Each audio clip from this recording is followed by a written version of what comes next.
Last ವಿಡಿಯೋದಲ್ಲಿ ನಾವು French revolution ಬಗ್ಗೆ ಕಂಪ್ಲೀಟ್ ಆಗಿ ತಿಳ್ಕೊಂಡ್ವಿ.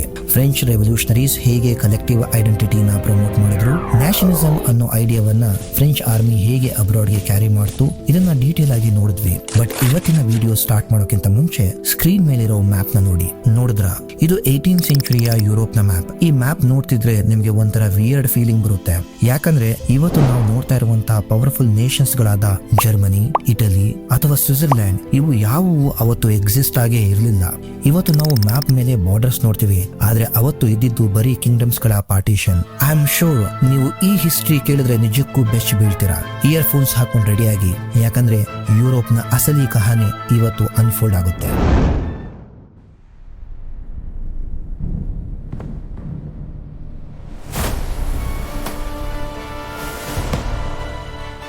ನೋಡಿ, ಮಿಡ್ 18th ಸೆಂಚುರಿಯ ಯುರೋಪ್ ನಲ್ಲಿ ನೇಷನ್ ಸ್ಟೇಟ್ ಅನ್ನುವಂತ ಕಾನ್ಸೆಪ್ಟ್ ಇರಲಿಲ್ಲ.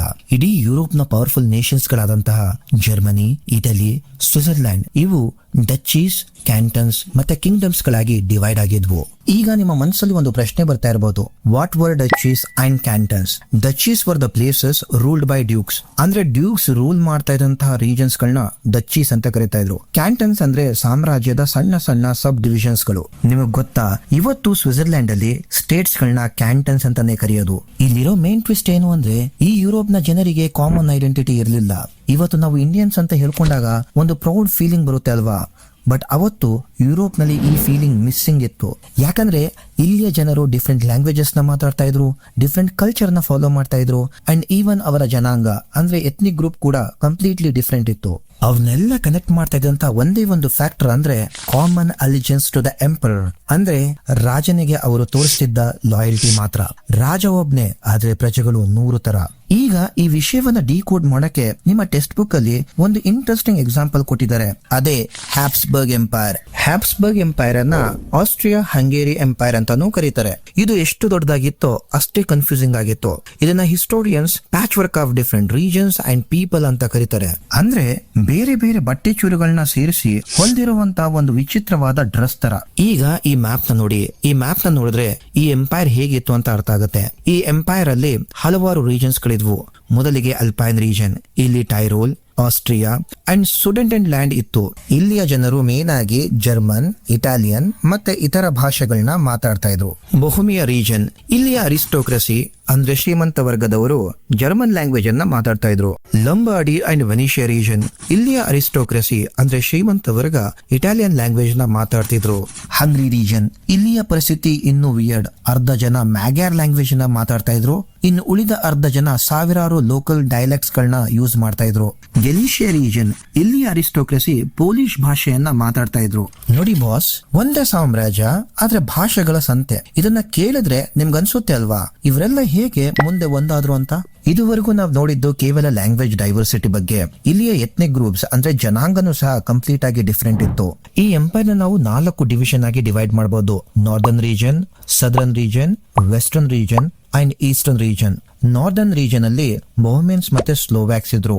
ಸೌತ್ ರೀಜನ್ ಅಲ್ಲಿ ಕ್ರೋಯಾಟ್ಸ್ ಇದ್ರು. ಈ ಎಂಪೈರ್ ನ ವೆಸ್ಟ್ ಅಲ್ಲಿ ಸ್ಲೋವೆನ್ಸ್ ಕಾರ್ನಿಯೋಲಾ ರೀಜನ್ ಅನ್ನ ಆಕ್ಯುಪೈ ಮಾಡ್ಕೊಂಡಿದ್ರು.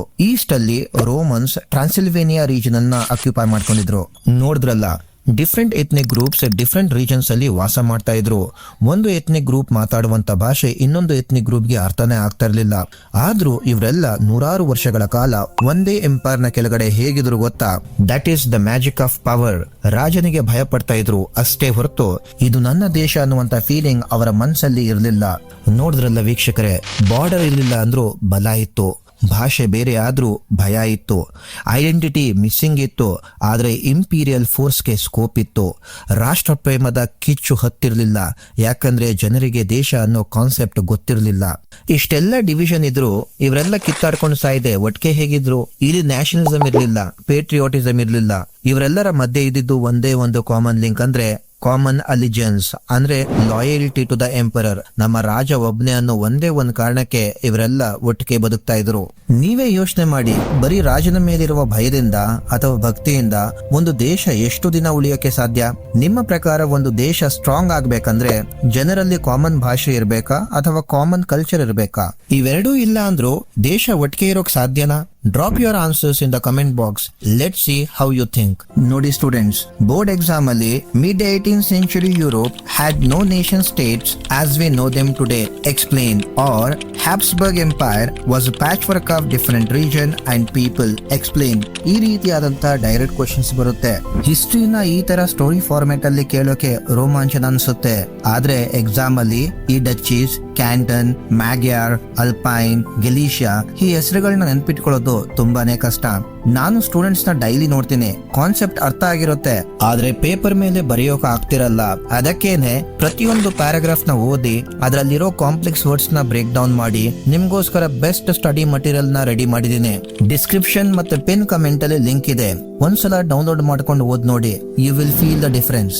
ನನ್ನ ಈ ಡೆಡಿಕೇಶನ್, ಈ ಎಫರ್ಟ್ಸ್ ನಿಮ್ಗೆ ನಿಜವಾಗ್ಲೂ ಹೆಲ್ಪ್ ಆಗ್ತಾ ಇದೆ, ನಿಮ್ಮ ಪ್ರಿಪರೇಷನ್ ಲೆವೆಲ್ ಅಪ್ ಆಗ್ತಾ ಇದೆ ಅಂದ್ರೆ ಚಾನೆಲ್ ನ ಸಬ್ಸ್ಕ್ರೈಬ್ ಮಾಡಿ.